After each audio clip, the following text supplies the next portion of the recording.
হাসিনা কত সুন্দর কথা বলে জানেন? ইনশাআল্লাহ, আলহামদুলিল্লাহ।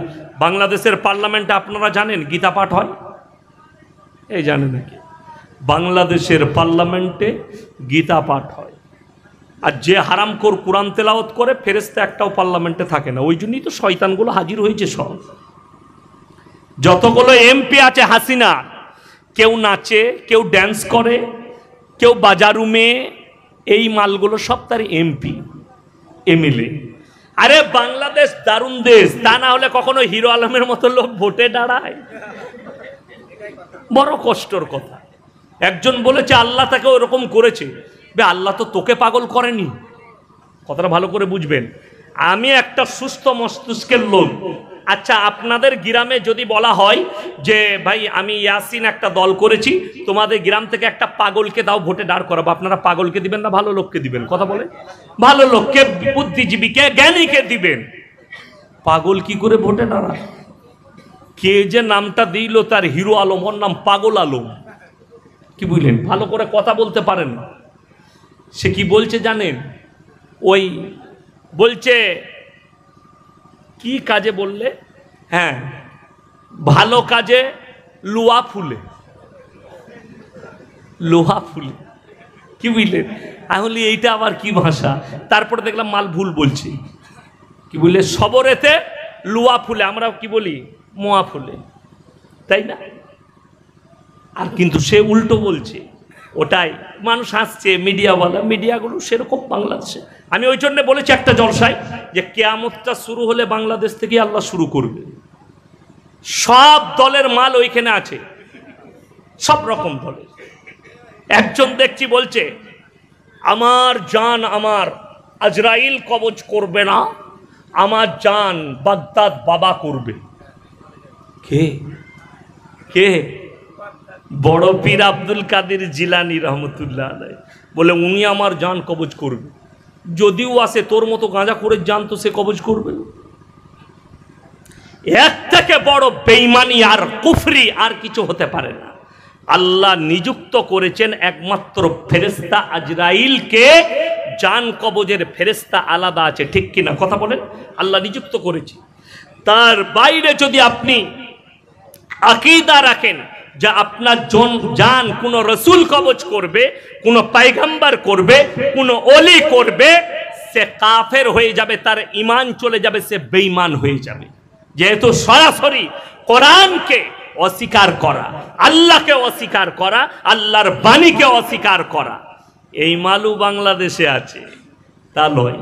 আর বাংলাদেশে আমাদের দেশের শিয়া আর যারা নিজেদিকে সুন্নি বলছে এদের মধ্যে কোনো পার্থক্য নাই, কোনো পার্থক্য নাই। কাল থেকে গালি শুনতে পাবেন। বড় কষ্টের বিষয়। আমার মুসলমান ভাই, আপনাদেরকে অনুরোধ করছি, হাত তুলে বলুন আজ থেকে 5 ওয়াক্তের নামাজি হব। জোরে বলুন ইনশাআল্লাহ। এ আমার যুবক ভাইরা সবাই হবেন। কান খুলে শুনেলেন।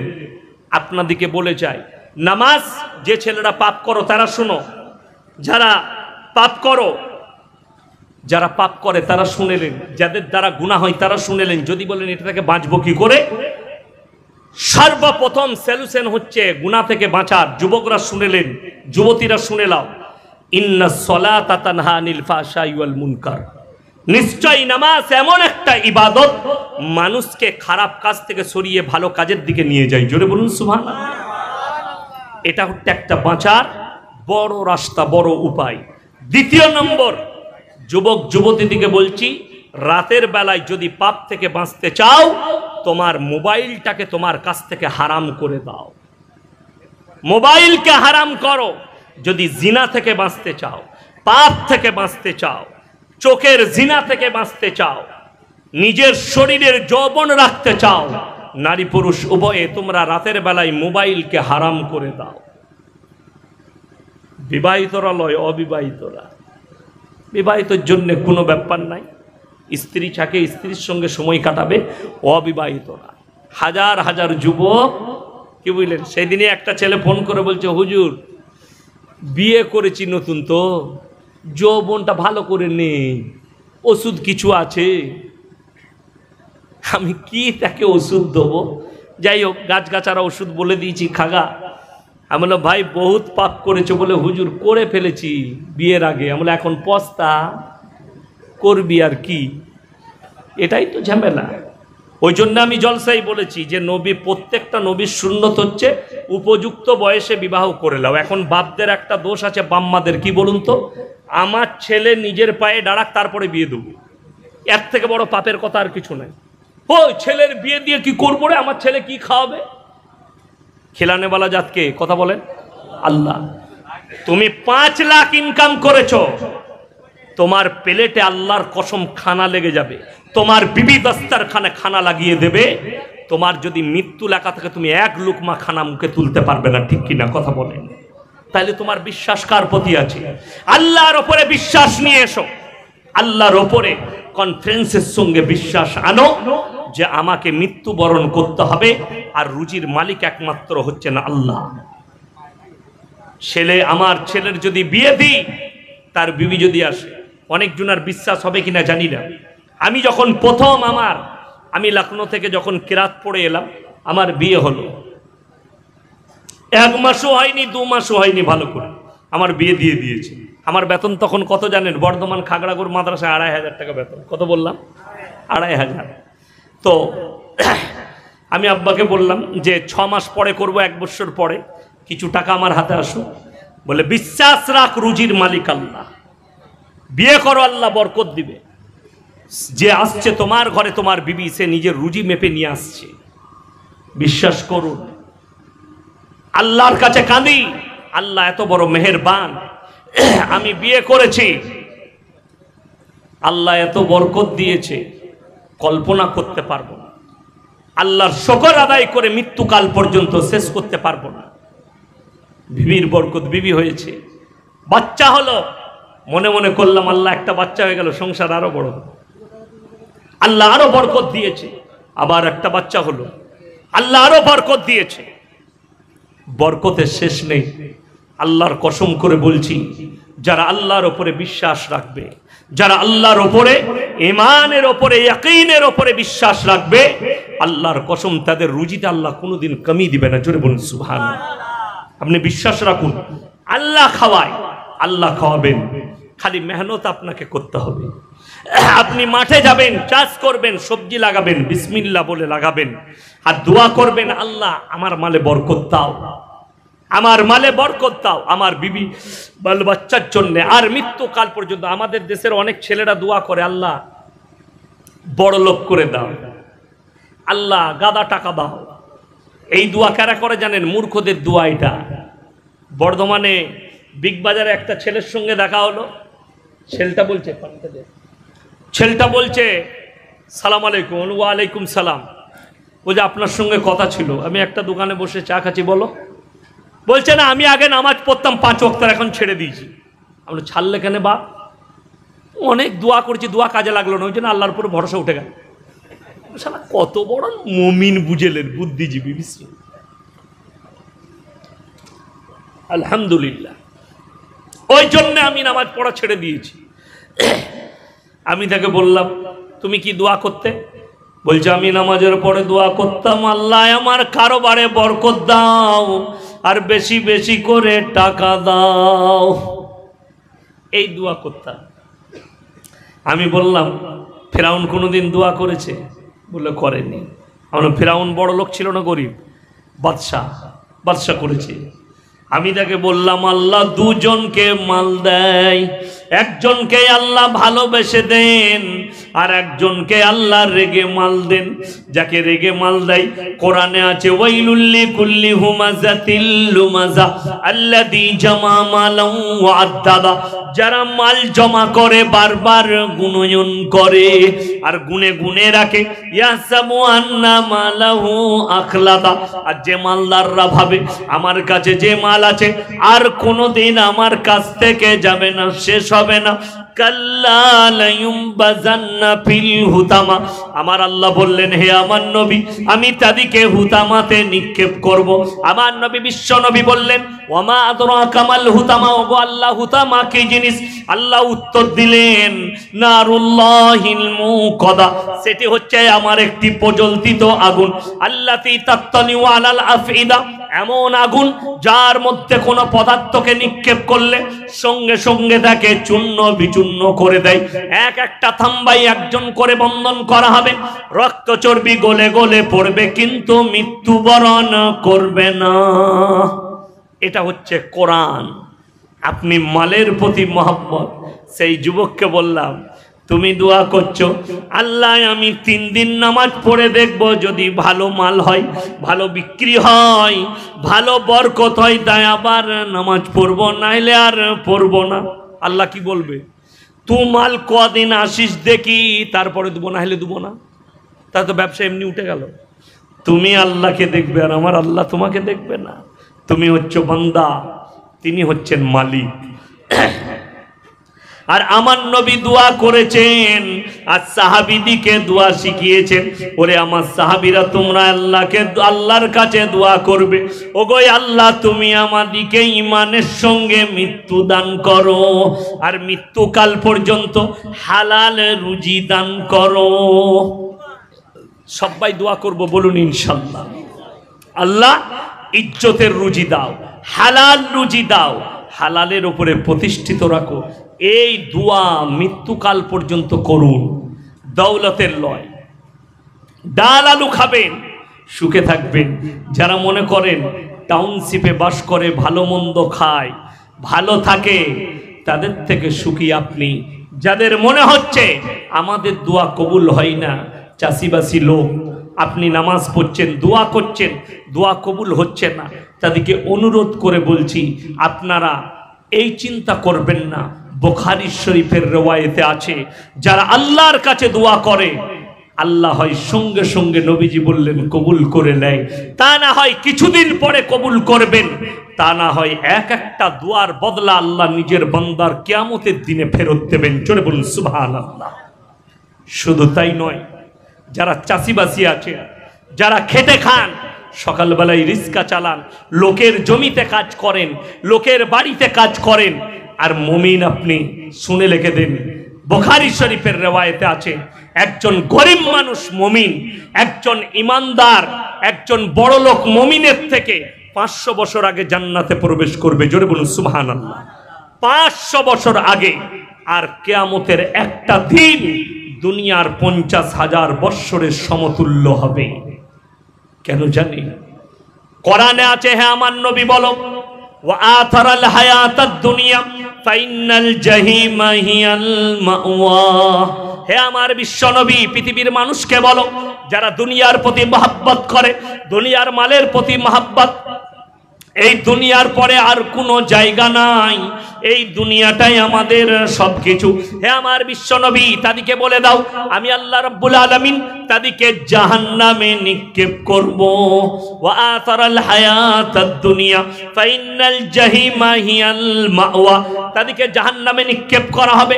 পরের আয়াতে বললেন, ওয়া আম্মা মান খাফা মাকামা রাব্বিহি ওয়া নাহান নাফসা আনিল হাওয়া ফাইনাল জান্নাতা হিয়াল মাওয়া। হে আমার বিশ্ব নবী, আমার কথা শুনলে যাদের চোখ দিয়ে পানি পড়ে, যাদের অন্তরটা থরথর করে কাঁপে, আমি আল্লাহ রাব্বুল আলামিন কিয়ামতের দিনে তাদেরকে জান্নাতুল মাওয়া দান করব। জোরে বলুন সুবহানাল্লাহ।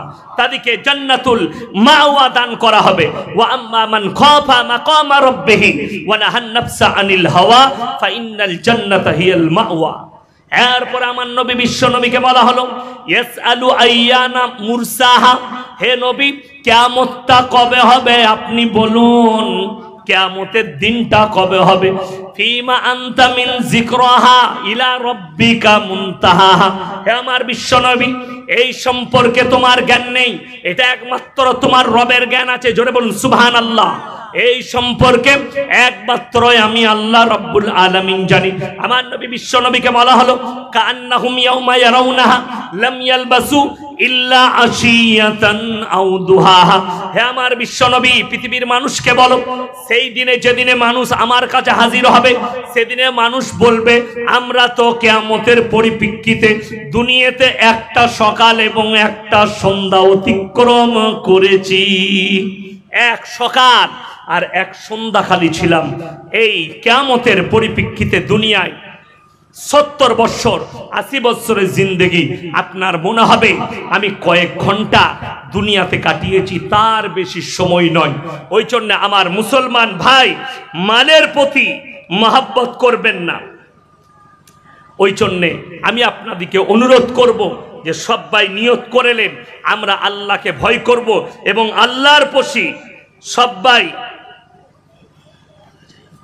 বরং আর একটা কথা সবাই মনে রাখবেন যে আজ থেকে সবাই আমরা মুমিন হব, জোরে বলুন ইনশাআল্লাহ। হালাল পথে চলুন, হারামে বরকত নাই, আল্লাহর কসম হালালে বরকত আছে। তার প্রমাণ আপনাদের ইমাম সাহেবের বেতন কত? 7,000। ইমাম সাহেব লটারি কাটে তো নাকি? কাটে না, প্রয়োজন পড়ে না। ইমাম সাহেব সুদের ওপরে পয়সা নেয়? ইমাম সাহেব ঘুষ খায়? খাই না। ইমাম সাহেবের চলে যাচ্ছে 7,000-এ, এত বরকত, লটারি কাটতে হয় না। আপনি 20,000 রোজগার করছেন, আপনাকে লটারি কাটতে হচ্ছে। তার মানে কি? আপনার যে পয়সা, সেই পয়সা আপনি সৎ জায়গায় ব্যবহার করছেন। 7,000-এ ইমামের সংসার চলে যাচ্ছে, আপনার যাচ্ছে না। আপনার 20,000-এ যাচ্ছে না, তার কারণ অনেকগুলো আছে। 1 নম্বর, আপনি যে ব্যবসা করছেন মিথ্যা কথা বলবেন না, সুদ খাবেন না। ওয়াহাল্লাল্লাহুল বাইয়া ওয়া হাররামার রিবা। আল্লাহ এত দয়ালু, আপনার জন্য ব্যবসাকে হালাল করেছে আর সুদকে হারাম করে।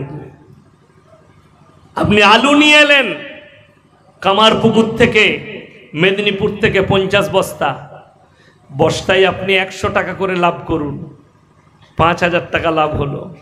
হালাল, হালাল। 50 বস্তা আলুর দাম 50,000 টাকা, আপনি সুদে ছড়িয়ে দিলেন, মাসে 5,000 পেলেন। হারাম, হারাম, হারাম।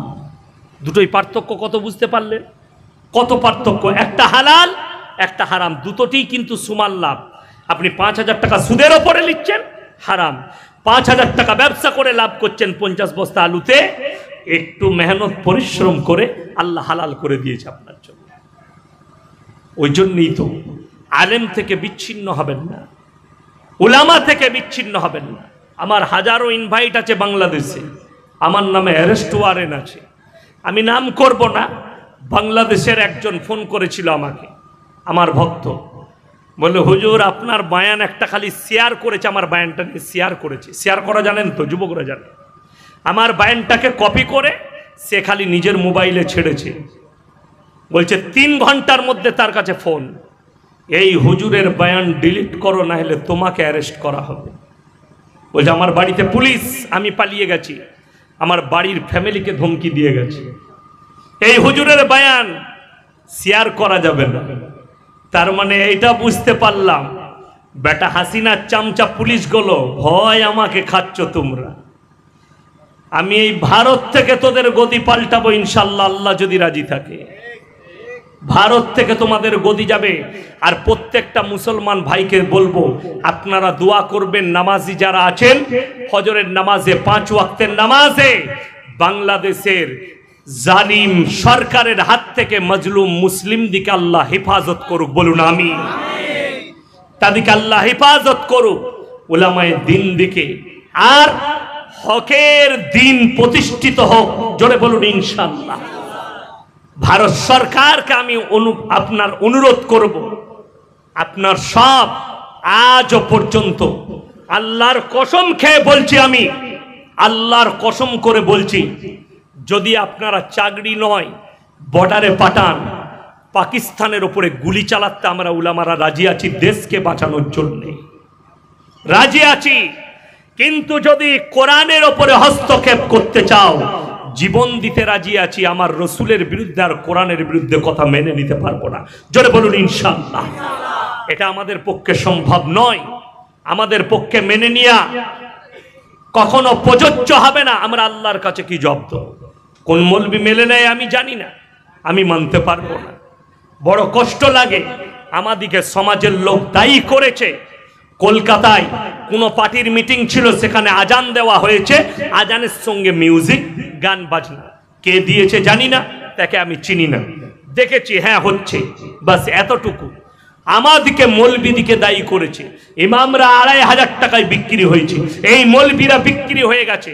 তাইলে তোমার জানা নাই এই মৌলবি আর ইমাম দিকে প্রশ্ন করার আগে তোমাদের দেশের যে মৌলবি কটাকে মন্ত্রী করে স্টেজে পাঠিয়েছ, সে মালু সেখানে ছিল, তাকে জিজ্ঞেস করো তুমি প্রতিবাদ করনি কেন। আমাদিকে প্রশ্ন করার আগে স্টেজে ছিল না সেই মৌলবি ছিল, তারাও আলেম, তাদেরকে জিজ্ঞেস করুন। তা না হলে আল্লাহর কসম করে বলছি, শুনে রেখে দেন, এক শ্রেণীর আলেমকে আল্লাহ বিনা হিসাবে সর্বপ্রথম জাহান্নামে নিক্ষেপ করবে, যারা অন্যায়কে দেখেছে, আল্লাহ বিরোধী কাজ দেখেছে আর প্রতিবাদ করেনি। শুনেলেন? আমি জানি না কলকাতায় কি গান বেজেছে, শুনেছি আজানের সঙ্গে খালি মিউজিক হয়েছে, তারপরে হিন্দু ভাইদের একটা মন্ত্র পড়া হয়েছে।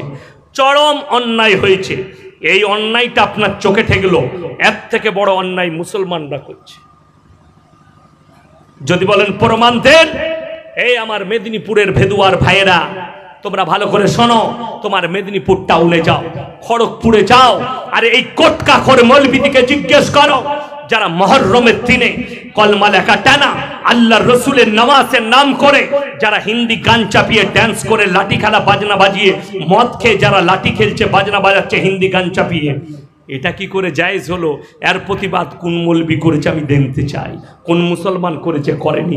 ঈদের দিনে মুসলমান ছেলেরা মসজিদের সেই গ্রামে বুগি বুগি ড্যান্স করেছে, মসজিদের পাশে বক্স বাজাচ্ছে। আমি হাওড়া, হুগলি, বর্তমান মেদিনীপুরে প্রমাণ দেব যে ঈদের দিনে ডিজে বক্স বাজাচ্ছে, এর প্রতিবাদ কেউ করেনি।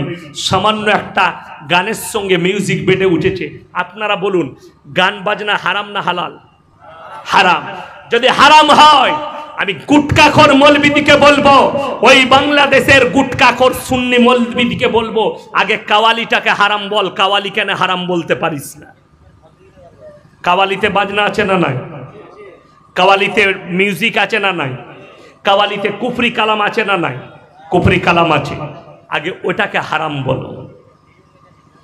এর থেকেও খারাপ খারাপ বলিউডের গান, কুফরি গান গাওয়া হয়েছে, আল্লাহ বিরোধী, রসুল বিরোধী, কেউ প্রতিবাদ করেনি। আমি মৌলবি শওকতের বেটা ইয়াসিন বলে যাচ্ছি, যদি কারো মনে হয় এটা এই সরকারের চামচা, তাকে বলবো তোমার মতো গন্ড মূর্খকে আমার ২৫,০০০ জলসা ইউটিউব আর ফেসবুকে ছুটছে, একটা একটা করে বার করে দেখো, যে অন্যায় বলেছে সে যে দলেরই হোক, সে বাপের বেটাকে আমি ইয়াসিন ছেড়ে কথা বলি, খুঁজে দেখো। আমি আল্লাহর কসম, আমার জীবন থাকতে কেউ যদি কোরআন বিরোধী কথা বলে, সে শাসক দলের হোক আর বিরোধী হোক, সে দেশের রাজা হোক কিংবা বাদশা হোক, সে যত বড়ই যে হয়ে যাক, আমি তার বিরুদ্ধে বলতে এতটুকু দ্বিধাবোধ করব না। আমার জান আল্লাহর কবজায় আছে, আমি এতটুকু ঈমান রাখি যে আমার গর্দনের উপরে যদি তলোয়ার থাকে, আমার আল্লাহ না চাইলে আমার মৃত্যু হতে পারে না। আর জেলের কুঠরির ভয় যারা দেখাচ্ছ, আল্লাহর কসম আমি জেলের কুঠরিকে ভালোবাসি, জেলের কুঠরিতে মৃত্যুবরণ করব, কিন্তু বেঈমানের কাছে নিজের ঈমানকে ইয়াসিন বিক্রি করতে পারবে না। তা না হলে আপনারা যারা যুবক আছে দেখবেন, ফেসবুকে খুলে দেখুন আমার কত সাবস্ক্রাইব আছে, আমাকে কত মানুষ ফলো করে, দেশ বিদেশ, বাংলাদেশ, আমেরিকা, লন্ডনে বহুত বাংলাদেশি আছে যারা আমাকে ফোন করে, ভারতীয়ানরা ফোন করে, ইন্ডিয়ানরা, কত মক্কা মদিনায় বন্ধু বান্ধব আছে। মক্কা থেকে এক বন্ধু আমাকে গিফট পাঠিয়েছে, আমার নাম মুসল্লাই লিখে পাঠিয়েছে, কলমে আমার নাম লিখে পাঠিয়েছে, আমার জন্য আতর পাঠিয়েছে। ভালোবাসার লোক আছে, খুলে দেখেন, এত ভালোবাসার লোক আছে আমার।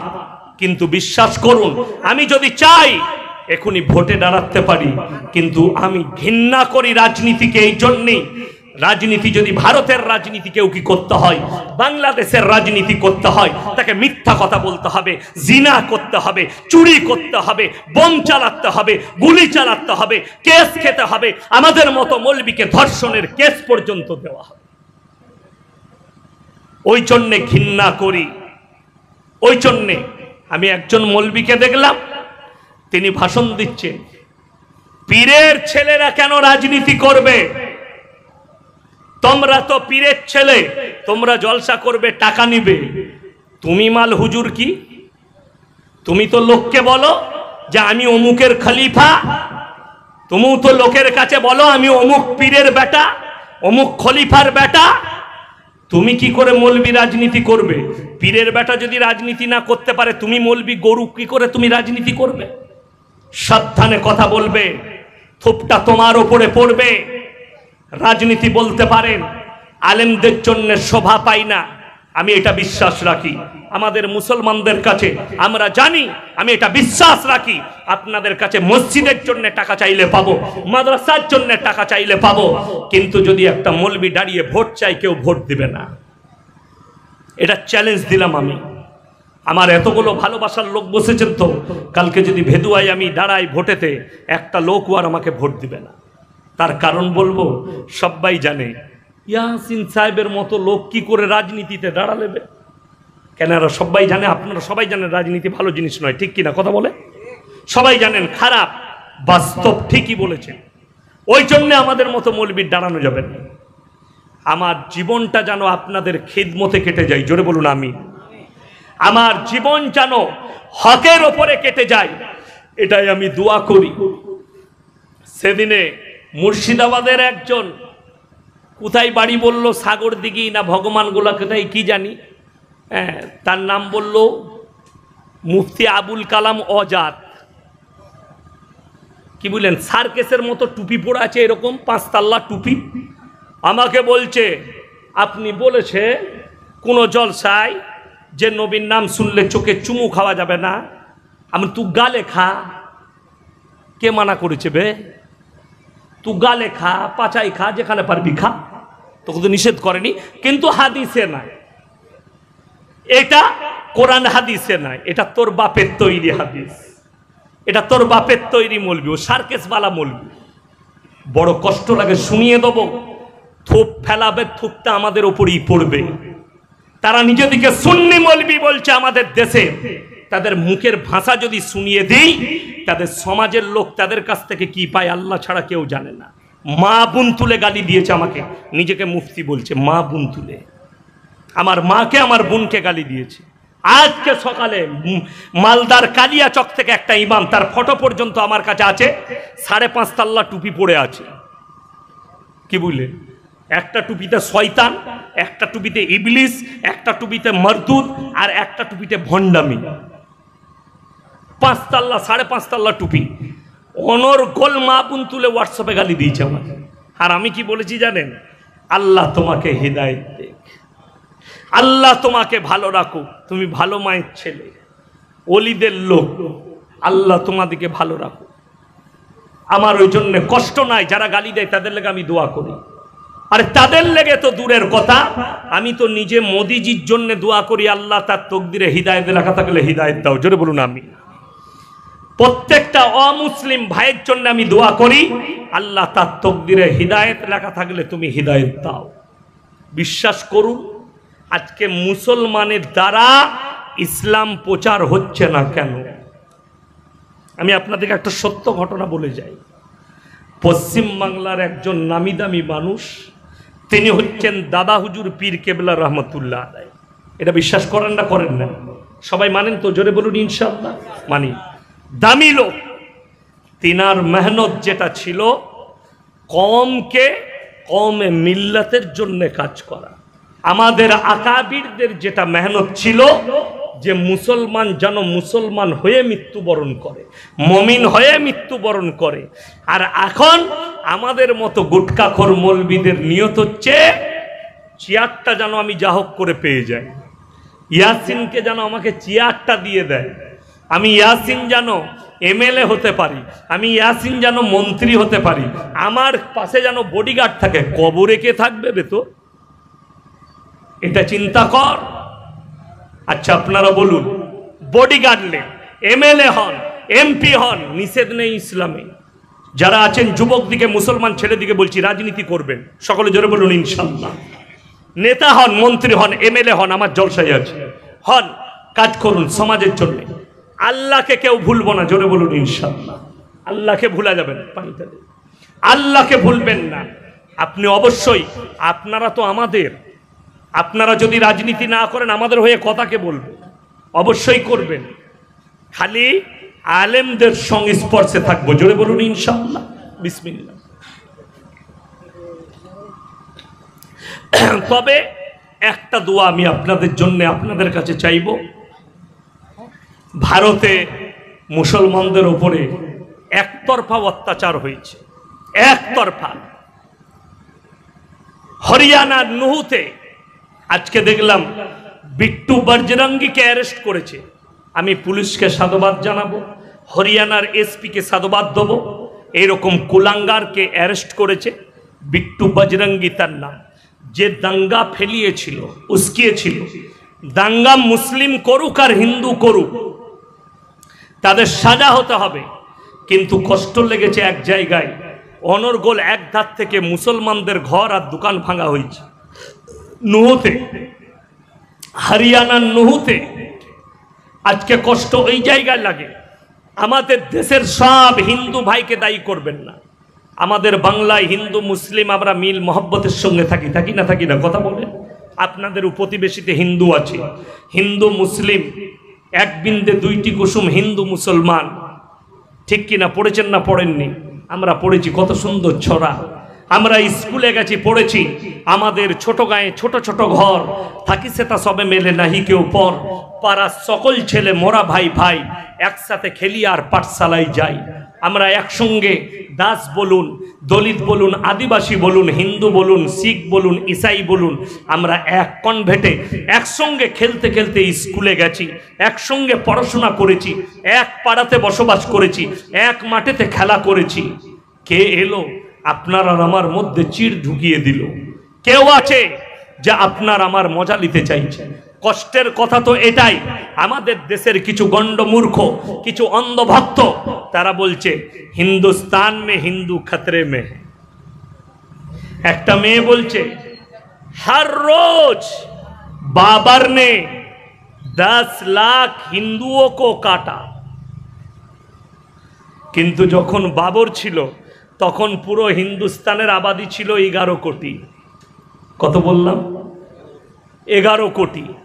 রোজ যদি 10,000 করে কাটে, কি বুঝলেন? তাহলে 10 লাখ করে, তাহলে 30 দিনে কত হলো? 3 কোটি। তিনি 50 বছর রাজত্ব করেছে। কত বছর বললাম? 50 বছর। তো রোজ যদি 10 লাখ মুসলমান হিন্দুকে কেটে থাকে, 3 10 30, 3 কোটি, আর 3 বারং 36, এক বছরই তো শেষ, ঠিক কিনা? তাইলে বাকি 49 বছর কি একাই ছিল বাবর দেশেতে, আর কেউ থাকেনি? এ হচ্ছে একটা উস্কানিমূলক কথা, বিদ্বেষমূলক কথা। যে মুসলিম শিখকে তোরা মনে করেন যে বাবর এবং বিশেষ করে অরঙ্গজেব রহমতুল্লাহ আলাই একজন জালিম বাদশা ছিল, তারা কান খুলে শুনেলেন ভারতের ইতিহাসে যতগুলো বাদশা গেছে সব থেকে ইমানদার বাদশা ছিল হযরতে অরঙ্গজেব রহমতুল্লাহ আলাই, যিনি ফতোয়ায়ে আলমগীরি লিখিয়েছেন।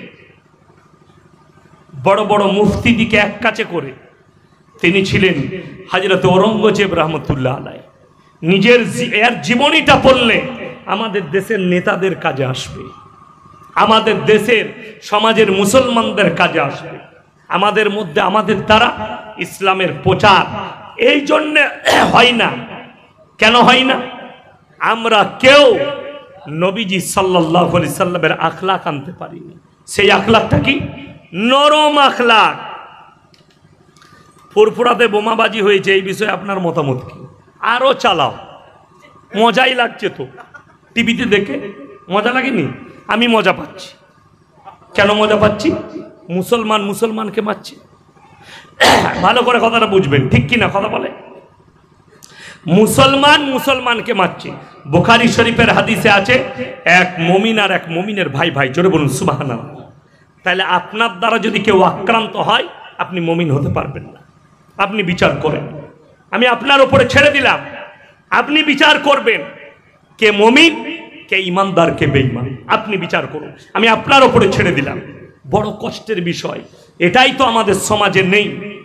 মুসলমানের দ্বারা মুসলমান আক্রান্ত হচ্ছে, অথচ নবীজি বললেন তুমি ততক্ষণ পর্যন্ত মুমিন হতে পারবে না। তোমার বাড়ির পাশে যে থাকবে তাকে যতক্ষণ না সুরক্ষিত না দিচ্ছ। নবীজি জানেন কেন ইসলাম প্রচার করেছে? আমাদের দেশে কত বড় বড় আল্লাহর ওলিরা দিন প্রচার করেছে, কিসের দ্বারা? তলোয়ারের দ্বারা নয়, আখলাক এবং চরিত্রের দ্বারা। হিন্দুস্তানের মাটিতে আজও বহু ভাই ইসলাম কবুল করছে, জোরে বলুন সুবহানাল্লাহ। কিসের দ্বারা? তলোয়ারের দ্বারা নয়, মারামারির দ্বারা নয়, ঝগড়াঝাটির দ্বারা নয়। সেদিনই আমি নাম করব না, আপনাদের মেদিনীপুর থেকে ফোন করেছিল, বললে হুজুর আমার অমুক জায়গায় বাড়ি, আমি একজন ব্রাহ্মণ, আমার জন্য দোয়া করবেন। আমি আপনার বায়ান না শুনলে আমার ঘুম আসে না, জোরে বলুন সুবহানাল্লাহ। বললে সালামের উত্তর দিল, আমি তার লেগে দোয়া করলাম, আল্লাহ তোমাকে ইসলামের জন্য কবুল করুক। বলুন না আমিন। দোয়া করবেন কেন? আমার বায়ান ছুটছে, আমি কখনো কোনো ধর্মের সম্পর্কে টিপ্পনি করিনি, বলিনি। আমি মুসলমানদেরকে নিষেধ করি অমুসলিমদের কোনো পুজো পাঠে আপনার জন্য যাওয়া শিরকের কাজ, মানা করব, আমি অবশ্যই মানা করব। কিন্তু তুমি তোমার ধর্ম পালন করো, লাকুম দীনুকুম ওয়ালিয়া দীন। তোমার ধর্ম তোমার কাছে, আমার ধর্ম আমার কাছে। অনেক মুসলমান বলে না, বে হুজুররা কিছুই জানে না। বে তারা কারা? যারা পুজোর মণ্ডপে গিয়ে হাত তুলে প্রণাম করে আর বলে দেখো আমরা সেকুলার, তোমরা আমাদিকে ভালোবাসো, আমরা তোমাদের ধর্মকে ভালোবাসি। চলে গেছে, গিয়ে প্রণাম করছে, ফিতে কাটছে হুজুর, বিসমিল্লাহ। পুজোর মণ্ডপে হুজুর ফিতে কাটছে। বাবারে আমাকে মন্ত্রী করেছে, ফিতে কাটতে হবে, দিয়ায় আগুন লাগাচ্ছে। কেন? আর হিন্দু ভাইরা বলছে আপনি মহান ব্যক্তি। আবে মূর্খ হিন্দু, তোর ঠাকুরকে ভালোবেসে যায়নি বে, তোর ভোটটাকে ভালোবেসে গেছে। মুসলমানরা শোনো, তোমার ঈদে, তোমার বকরা ঈদে, তোমার নামাজে, তোমার রোজার ইফতারি পার্টিতে যারা এসে বসে, যে নেতারা, যে মন্ত্রীরা তোমার আল্লাহকে ভালোবেসে নয়, তোমার ভোটকে ভালোবেসে। যদি বলেন এ হুজুর কোরআন শোনাও, বাড়িতে যাদের মানে কোরআন আছে এক্ষুনি গিয়ে খুলুন, আমি স্টেজে আছি, এখনো দোয়া করিনি, বসে আছি, গিয়ে খুলেন। আর এসে আমার কলারটা ধরুন, আপনি মিথ্যা বললেন। সূরা বাকারা 3 পৃষ্ঠা, ওয়াইযা লাকুল্লাযিনা আমানু ক্বালু আমান্না ওয়াইযা খালাউ ইলা শায়াতিনহিম ক্বালু ইন্না মাকুম ইন্নামা নাহনু মুস্তাহজিউন। হে আমার বিশ্বনবী, পৃথিবীর মানুষকে বলো, তোমার কাছে যখন বেঈমান কাফেররা বসে তখন বলে আমরা তো আল্লাহকে ভালোবাসি। তোমার দাস্তারখানে, তোমার নামাজে যখন দাঁড়ায় তারা বলে আল্লাহকে ভালোবাসি, কিন্তু যখন পেছনে চলে যায় তখন বলে আমরা তো মজাক করতে গিয়েছিলাম, এটা কোরআন শোনালাম। মানেটা গিয়ে দেখলেন 3 পৃষ্ঠা সূরা বাকারা, আলিফ লাম মিম উলাইকা ইন্নাল্লাযীনা ইশতারাউদ দালালাতা বিল হুদা ফামা রাবিহাত তিজারাতু। এই পৃষ্ঠায় 3 পৃষ্ঠায় আছে, যাদের মানে কোরআন আছে তারা বাড়িতে ভালো করে খুলে দেখুন, তারা কখনো তোমার আল্লাহকে ভালোবেসে নয়। তাহলে কলমা পড়তে দোষের কোথায়? ইসলাম বলছে না। আপনি আপনার বাড়ির পাশে কোনো হিন্দু ভাই বাস করে, সে দেখো না কোন জাতে, সে দলিত হোক, আদিবাসী হোক, হিন্দু হোক, সে যদি খেতে না পায় খাবার দাও, বস্ত্রহীন হলে বস্ত্র দাও, বিপদে পড়লে পাশে দাঁড়াও। কিন্তু লাকুম দীনুকুম ওয়ালিয়া দীন, তোমার ধর্ম তোমার কাছে, আমার ধর্ম আমার কাছে। আল্লাহ আমাদের সকলকে কবুল করুক, আজকের রাত্রিকে কবুল করুক, আজকের জলসাকে আল্লাহ কবুল করুক। আপনারা আমার জন্য দোয়া রাখবেন।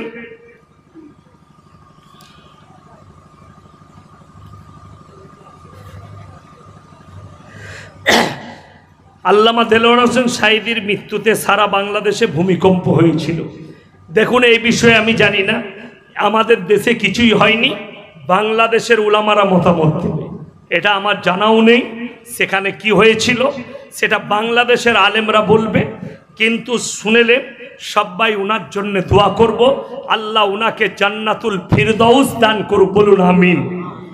ওনার মতো মানুষ আমাদের কাছ থেকে হারিয়ে গেছে, একটা বড় মাপের মানুষ, আমাদের একজন সম্পদ হারিয়েছে। আরও যেগুলো আছে আল্লাহ তাদের হায়াত দারাজ করুক, আর আমাদের সমাজকে ওই বাংলাদেশের গুটকাখোর সুন্নি মুলবিগুলোর কাছ থেকে সমাজকে হেফাজত করুক, আমিন। ওয়া আখিরু দাওয়ানা আনিল হামদুলিল্লাহি রাব্বিল আলামিন। কি আছে দাও তাতে?